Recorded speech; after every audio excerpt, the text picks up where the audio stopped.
Tojiklar bilan o'zbeklarning tashqi ko'rinishi bir-biriga judayam o'xshab ketadi. O'zbek bilan tojikni yonma-yon qo'yib, qaysi biri tojik, qaysi biri o'zbek desa ajratish qiyin. Nega? Chunki bu ikki millat ming yillar davomida birga yashab, quda-andachilik qilib, tinch-totuv yashab kelishadi. Endi shu tili ham bir-biriga anchagina yaqinlashib qolgan. Boshqa turkiy tillardan ko'ra o'zbek tili tojik tiliga ancha yaqin. Shuning uchun ham turkiy tillar qatoriga ba'zan bilmasdan tojik tilini ham qo'shib qo'yishadi. Yo'q, unday emas. Bularning oilalari, guruhlari butunlay boshqa.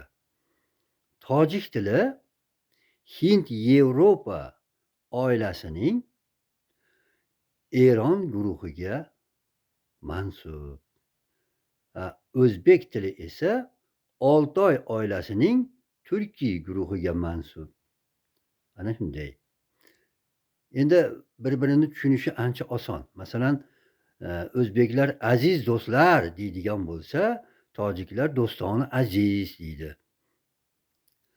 Ana shunday. Mehnatkash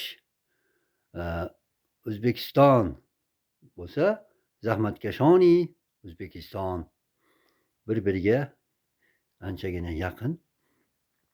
Lekin mana shu til ko'pincha aytishadi, o'zbek bilan tojik ikki tilda gaplashuvchi bir xalq, bir millat deb.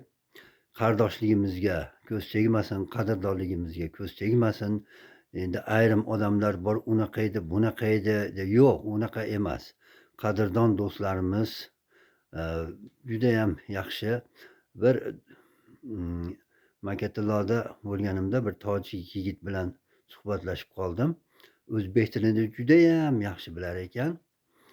Unga men tojikcha qo'shiqlardan aytib bersam, xursand bo'ldiki, siz san'atni sevganligingiz uchun tojikchani bilar ekansiz. Men o'zbek xalqini sevganligim uchun o'zbekchani bilaman.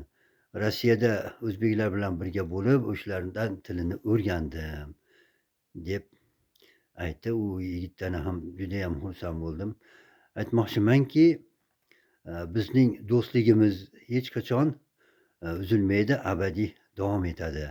Mana shunday do'stlik rishtalari doimo mustahkam bo'lishini tilab qolaman.